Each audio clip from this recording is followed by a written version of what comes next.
ओम शांति। ओम शांति। तो आज की मुरली में काफी सारे इम्पोर्टेंट कीवर्ड्स बाबा ने बताए। उसमें से सबसे इम्पोर्टेंट है चेकिंग। चेकिंग के नेचुरल संस्कार कैसे बनाए, तो इस बारे में आप सबका क्या चिंतन चला वो आप शेयर कर सकते हैं।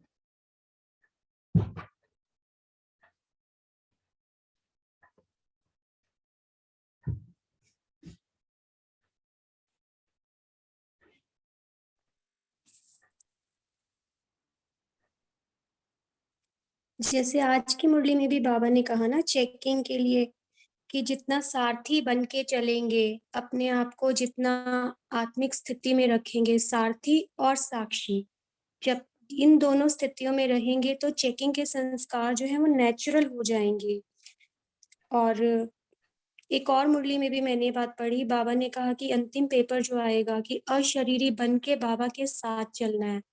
तो मैंने ये रियलाइज किया कि आत्मिक स्थिति में स्थित रहना सबसे बड़ा जो मेन पुरुषार्थ है, हमारा फाउंडेशन है।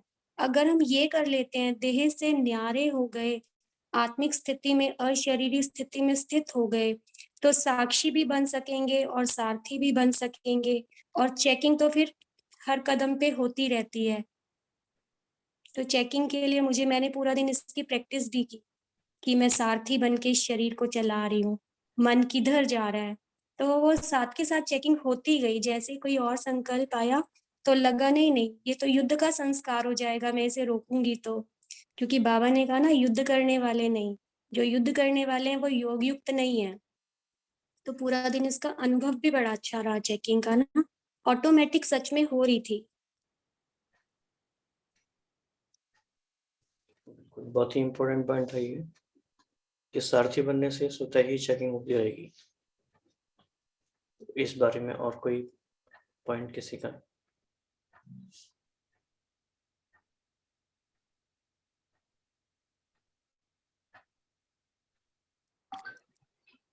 और इसमें बाबा ने एक इम्पॉर्टेंट बात ये भी बोली ना कि ऐसा नहीं हो कि पूरा दिन बीत जाए और फिर आप रात को चेकिंग करने बैठो कि आज क्या क्या हुआ, कुछ सही गलत।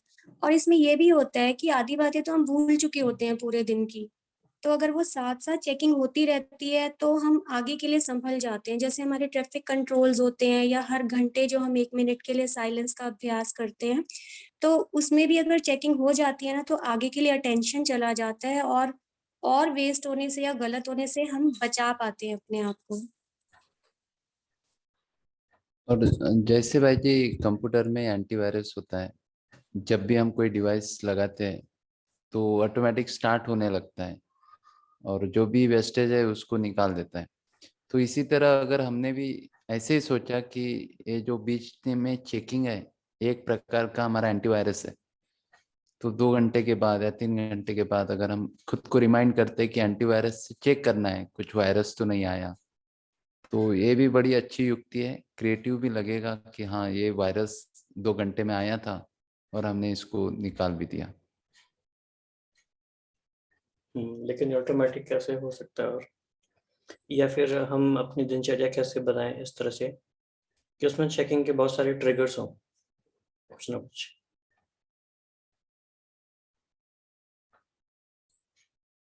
कैसे? ये भी हम कर सकते कि जब भी हम मोबाइल लेंगे मतलब हाथ में, तो ये भी एक ट्रिगर बना सकते कि एक तरह से हम अपना एंटीवायरस चेक कर ले।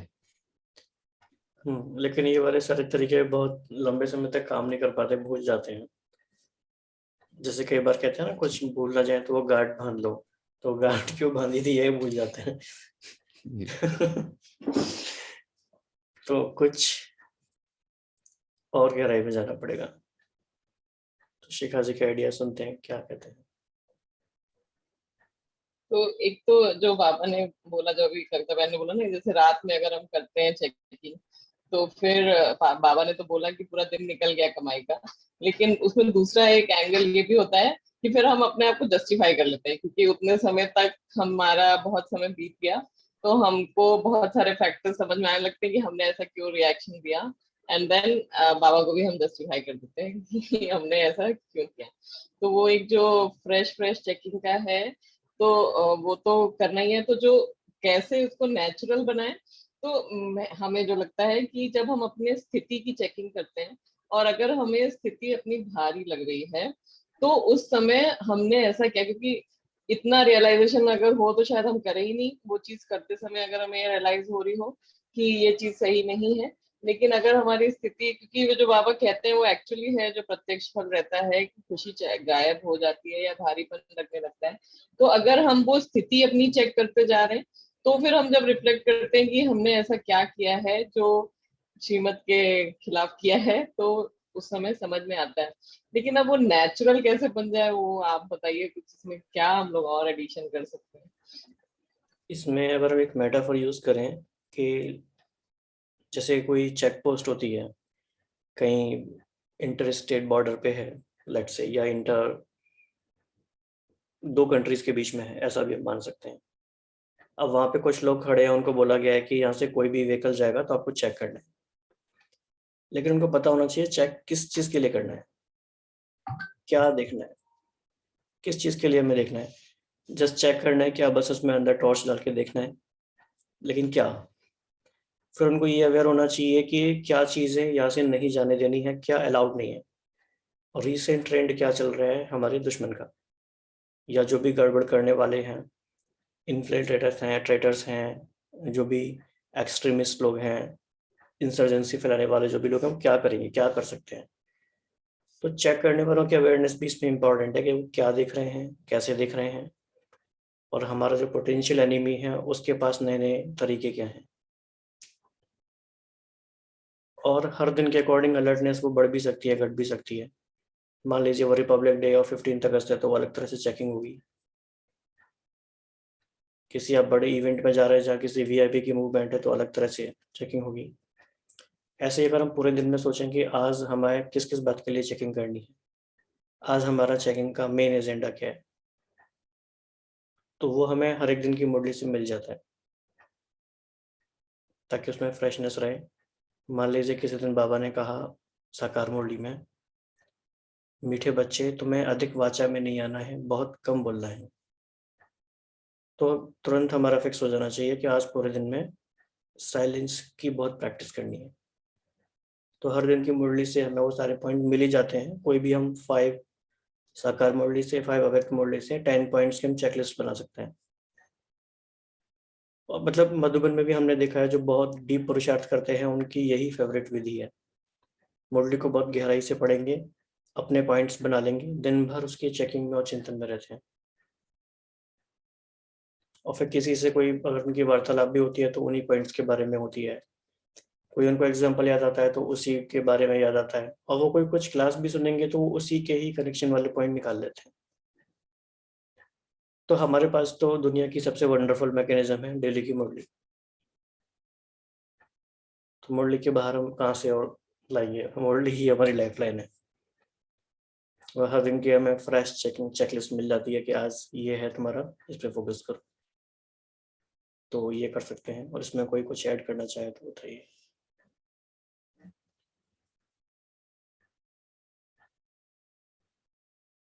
फॉर एग्जाम्पल जैसे कि आज मुरली का हेडलाइन था युक्ति युक्त योग युक्त, तो आज की ऑब्वियस चेकलिस्ट हमारी क्या हो रही होगी कि हम कितने युक्ति युक्त रहे। फिर मुरली में से अलग अलग जगह पे अलग अलग बातें थी। बाबा ने जैसे कहा कि भोग लगाने के बारे में भी, तो क्या जब हमने जितने भी बार भोजन किया, जो भी खाया, पानी भी पिया इवन, तो क्या हम योग युक्त युक्ति युक्त थे, योग युक्त थे? जो भी दिन भर हमने बोला वो कितना युक्ति युक्त रहा, जो भी कर्म किया, जो भी सब कुछ रहा। मतलब हाउ कितना सिंपल है। पर इसमें अगर ऐसा हम देखें कि ये जो जैसे भोग लगाने वाली है या पानी चार्ज करने वाला है, तो ये अभी इतने समय से करते आ रहे हैं कि अब ये आ गया है, जो अभी बाबा जो कहते हैं ना नेचुरली आ जाए, जो स्वतः होता है। तो अब तो ऐसा वो जाता ही नहीं है मुंह में, मतलब क्योंकि वो कंडीशनिंग ऐसी हो गई है कि याद आ ही जाता है। और भोग तो लगाना है, जो बन रहा है वो तो बनाना है, लेकिन खाते समय भी जब वो होता है तो वो आता है। तो वही एक, ये अभी आपने जब बोला तो मेरे को रियलाइज हुआ कि ऐसा तो यही जो एक प्रैक्टिस है ना, जो बार बार प्रैक्टिस करते करते ही वो नेचुरल, कब वो स्वभाव बन जाता है वो मालूम भी नहीं पड़ेगा। तो वो सब कुछ वो प्रैक्टिस पे ही डिपेंड कर रहा है कि जितना हम प्रैक्टिस करते जाएंगे उस चीज को। लेकिन जो सबसे बड़ी इशू आती है ना कि एवरी डे मुरली में सब चेंज हो जाता है। इट्स नॉट दैट कि एक ही पुरुषार्थ हम रोज करते हैं तो वो चेंजेस जब होते रहते हैं तो वो चीज कंटिन्यूटी में नहीं है। हर दिन का अलग सामान हो जाता है, अलग अलग वो हो जाता है कि क्या आज करना है। तो बट ये जो है ये तो अभी जैसे इतने 1-1.5 साल से तो ऊपर हो गया जो ये कंटिन्यूअस चल रहा है, तो ये तो अभी भूलता ही नहीं है, ये तो अभी नेचुरल हो गया है। मेरे ख्याल से ऐसे ही सारा कुछ नेचुरल हो जाएगा। हाँ, तो मतलब चेकिंग का संस्कार नेचुरल बनाना है। उस चेकिंग में आइटम चेंज हो सकते हैं डेली, हर एक दिन अलग अलग हो सकता है, कुछ फिक्स हो सकते हैं, कुछ अलग अलग हो सकते हैं। या फिर एक जैसे मान लीजिए कि हम हर एक दिन वरदान सुनते हैं साकार मुरली में, और हमने ये प्रैक्टिस मान लो अपने लिए डिसाइड की है कि जब हम यहाँ से यहाँ तक जाएंगे तो ये 10 मिनट्स का जो ड्यूरेशन होता है, इस समय हम ये अनुभव करेंगे कि बाबा का वरदानी हाथ मेरे सर पे है और ये वरदान को हम एक्सपीरियंस कर रहे हैं डीपली। तो अब वरदान डेली चेंज हो सकते हैं लेकिन activity will remain the same. तो उस तरह से भी हम कर सकते हैं। मतलब इसमें थोड़ा पार्ट डायनेमिक है, थोड़ा पार्ट स्टैटिक है।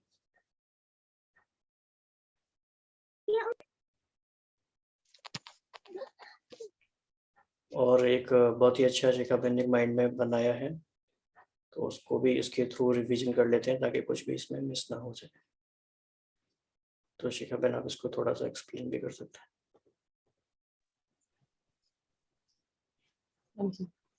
तो जो बाबा ने आज 2 प्रकार के चिल्ड्रन देखे, एक तो जो सचिन भाई इस पहले सुबह बोल रहे थे कि बाबा हर चीज का वर्गीकरण क्यों करते हैं, कि बाबा को इस तरह करके क्यों बताना पड़ता है कि 2 तरह के हैं या 3 तरह का है। तो जो बाबा ने आज इसमें बोला कि ये जो भूत होते हैं उनमें बड़ी यूनिटी है, लेकिन जो संस्कार दैवी गुण है या ये जो अच्छाई है उसमें इतनी यूनिटी नहीं है। मतलब कि उनको एक एक करके बुलाना पड़ता है, लेकिन ये जो भूत है वो सारे एक साथ आ जाते हैं।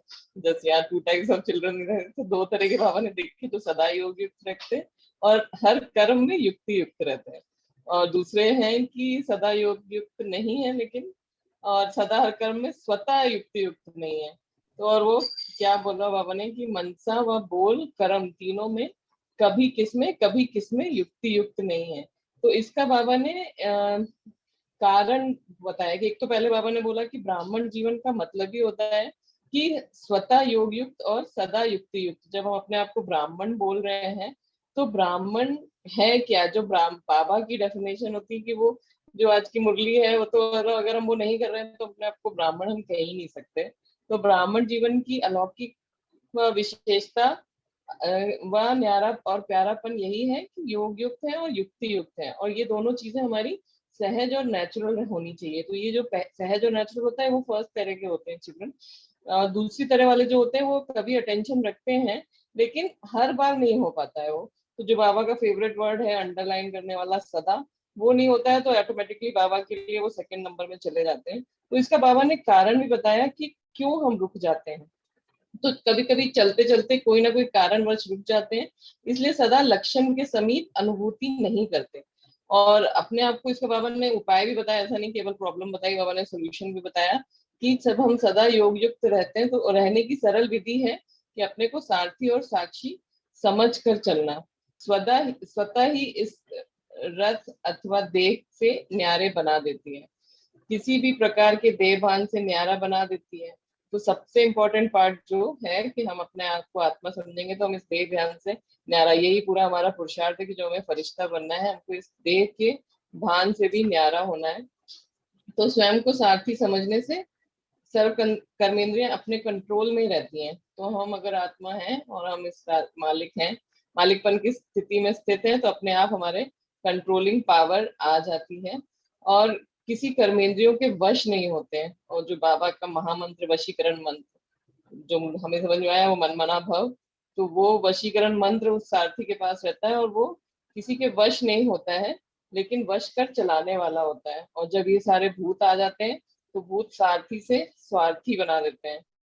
और सारथी अर्थात आत्मा अभिमानी, क्योंकि आत्मा ही सारथी है। और सारथीपन की स्थिति स्वतः ही स्व उन्नति के शुद्ध संस्कार है। जो बाबा ने आज बहुत सारे संस्कार के टाइप्स मेंशन किए, तो उसमें शुद्ध संस्कार इमर्ज करती है। और नेचुरल समय प्रमाण सहज चेकिंग होती रहेगी अगर हम सारथीपन की स्थिति में स्थित हैं तो। और सारथी स्वतः ही साक्षी हो, कुछ भी करेंगे तो सारथी की एक और की साक्षी रहेंगे। और सोचने करने सब में सब कुछ करते हुए निर्लेप रहेंगे, अर्थात माया के लेप से न्यारे रहेंगे। तो इतना सब कुछ बाबा ने आज सारथी के बारे में बताया। फिर बाबा ने जो वर्ड्स यूज किए, वही जो कमाई पूरा समय का गवा नहीं देना है, हमको पूरा दिन नहीं गवा देना है। और फॉलो फादर करने में हम पहले मैं करना है, ईर्ष्यावर्ष नहीं, लेकिन पुरुषार्थ में करना है। और जो बाबा ने ये लैंग्वेज यूज करी मेरे को बहुत अच्छी लगी कि फर्स्ट के साथ आप भी फर्स्ट हो जाएंगे। तो बाबा कैसे उमंग उत्साह बढ़ा सकते हैं कि ऐसे सबको पता है नंबर 1 में बाबा ब्रह्मा बाबा जाने वाले हैं, लेकिन हम भी पुरुषार्थ करेंगे तो हम फर्स्ट के साथ हम भी फर्स्ट हो जाएंगे। और फर्स्ट ग्रेड जो ओटे सो अव्वल अर्जुन, तो जो अर्जुन का बाबा आज शिवानी बहन ने जो मतलब बताया कि जिसका अलौकिक जन्म हो। और वैसे अर्जुन का जो मतलब सचिन भाई कहते हैं कि जो पहले करे, जो पहल करता है वो अर्जुन। तो और बाबा ने इसके बारे में भी बोला कि जो ये स्वतः नेचुरल संस्कार बनना हो किसका, चेकिंग का। तो जब उल्टे संस्कार ना चाहते हुए भी कोई भी कर्म करा लेते हैं तो चेकिंग पे शुद्ध संस्कार अपना नहीं सकते हो।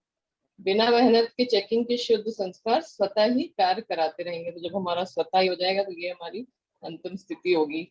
तो अशुद्ध अथवा व्यर्थ दोनों में से कोई ना कोई तो है। तो अशुद्ध नहीं भूलता, फिर शुद्ध संस्कार कैसे भूल जाता है, ये बहुत बड़ा क्वेश्चन मार्क है कि हमको क्यों चीज वो शुद्ध संस्कार कैसे भूल जाता है। और अशुद्ध आदत से मजबूर हो जाते हो और इस आदत से मजबूत हो जाएंगे। और फिर बाबा ने निमित्त टीचर की बहनों के लिए बात करी कि जो निमित्त है और जो जैसा हम करेंगे वैसा बाकी करेंगे। और भर्षण और बर्तन मांजने के लिए जो स्थिति में चेकिंग की बोली कि सदा ही योग युक्त और युक्ति युक्त हो, काम कैसा भी हो, और हर समय हमें फॉलो फादर करना है। भले साधारण काम कर रहे हैं लेकिन स्थिति साधारण नहीं हो। और जब कोई बात आए तो मधुबन में पहुंच जाना और अपने को हिम्मत उमंग में ले आना, क्योंकि पीछे रहने वाले तो बहुत पीछे आएंगे। तो आप लोग भी पीछे रह जाएंगे तो फिर पीछे वालों को आगे करना पड़ेगा। इसलिए सदा यही स्मृति रखो कि हम आगे रहने वाले हैं, पीछे रहने वाले अर्थात प्रजा बनने वाले।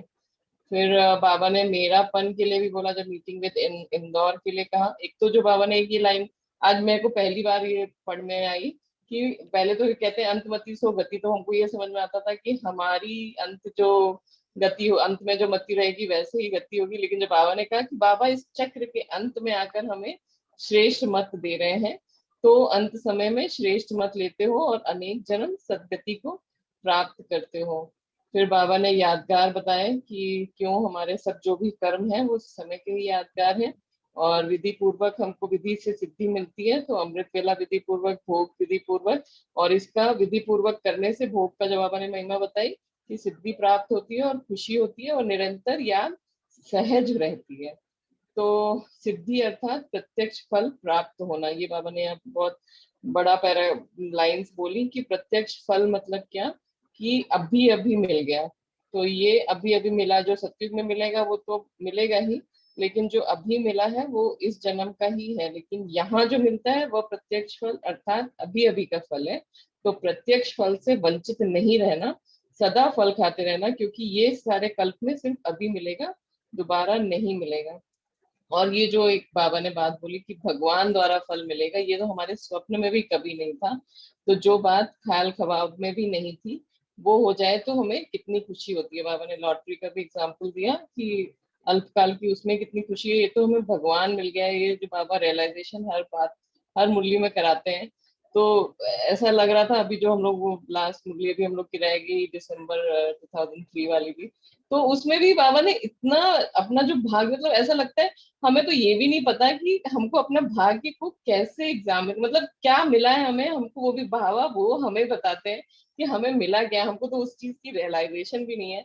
और बाबा जिस तरह बताते हैं उस तरह तो शायद कभी सोच भी ना पाते अगर बाबा बताते नहीं।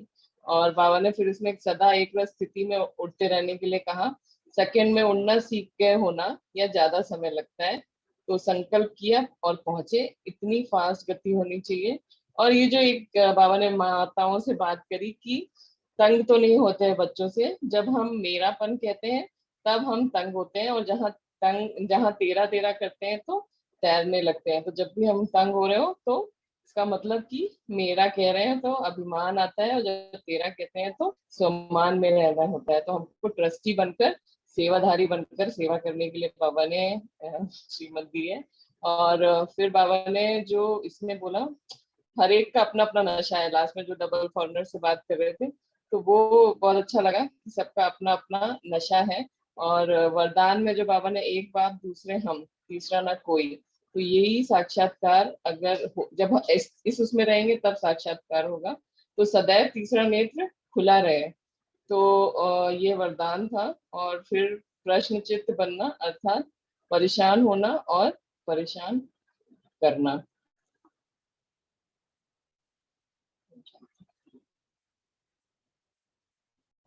बहुत ही अच्छा, सारे इम्पोर्टेंट पॉइंट्स एक बार फिर से रिवाइज हो गए। तो कोई इसके बारे में कुछ शेयर करना चाहते हैं, एडिशनल समथिंग?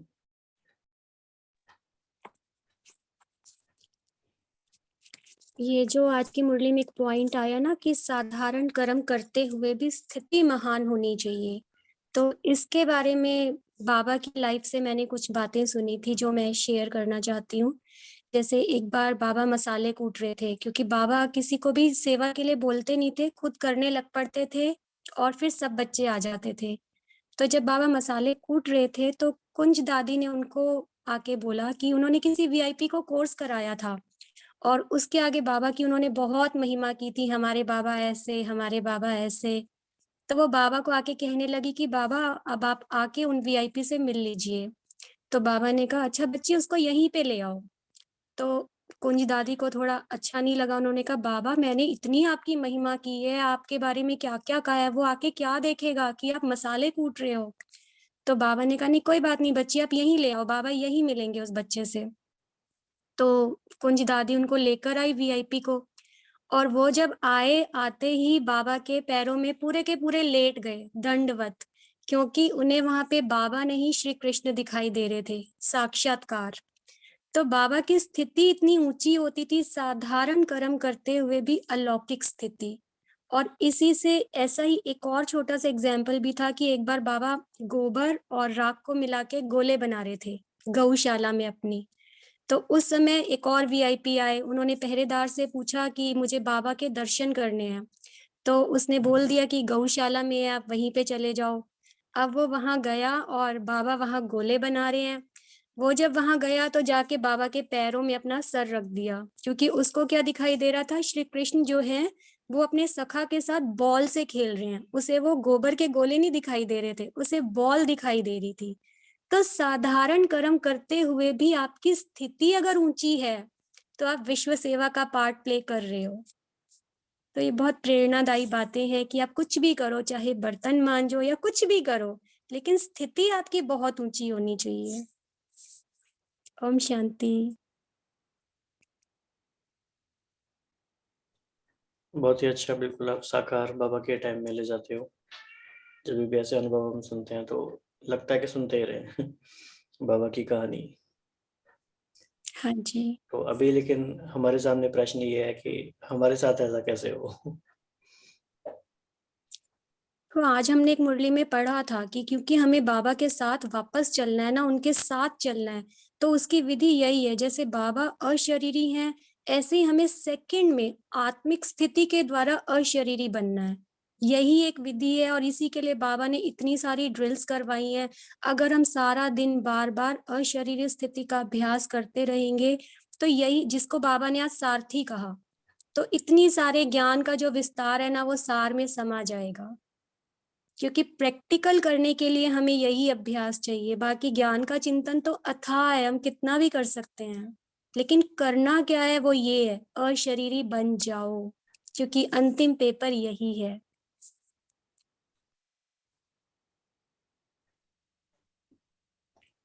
ठीक है, कोई कुछ ऐड करना चाहते हैं तो कर सकते हैं, या फिर हम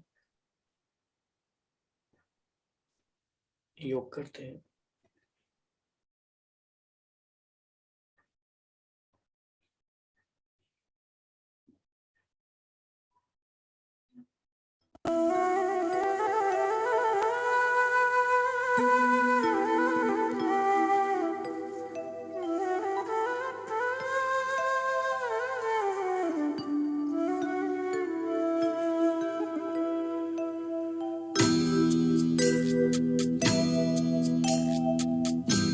ज्योति सितारे तन से न्यारे, प्रभु के प्यारे आत्मा सितारे। ज्योति सितारे तन से न्यारे, प्रभु के प्यारे आत्मा सितारे। ज्योति सितारे।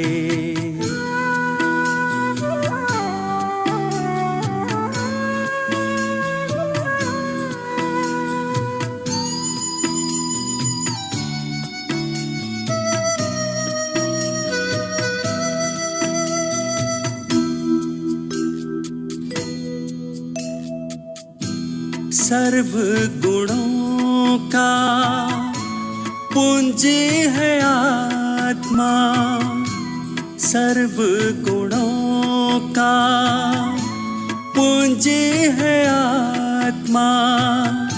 शक्ति भरे जिसमें परमात्मा, शक्ति भरे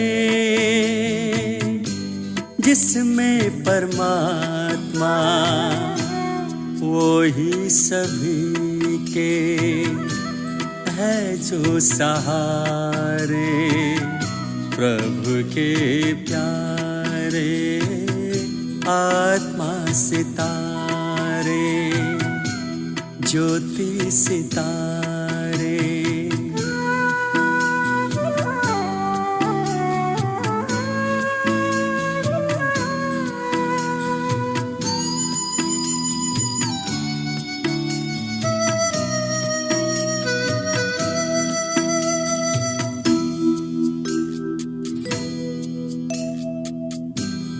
हर एक नजर में जिनका ध्यान है, हर एक नजर में जिनका ध्यान है। बिंदु स्वरूप गुणों की खान है, बिंदु स्वरूप गुणों की खान है।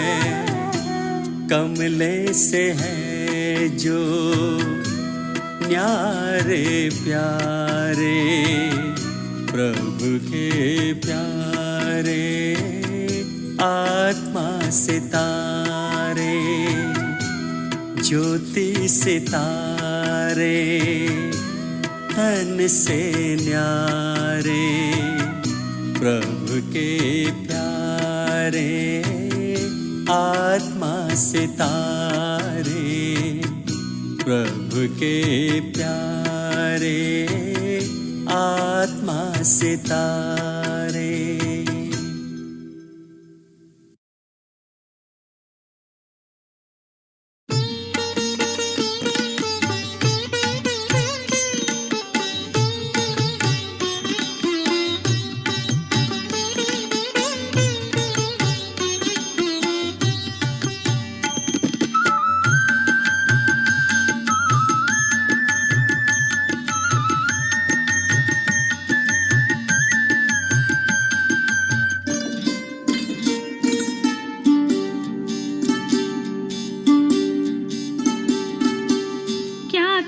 पाया बाबा तेरे दरबार में, प्यार से भर गया मन तेरे संसार में। क्या क्या न पाया बाबा तेरे दरबार में, प्यार से भर गया मन तेरे संसार में।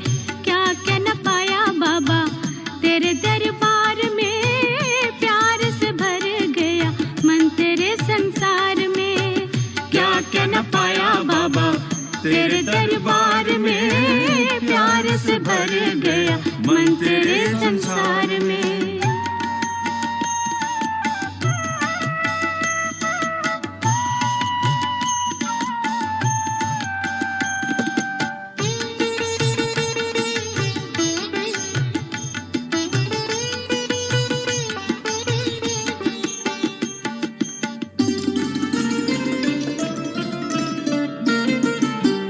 जिस दिन से बाबा आपकी पहचान आ गई,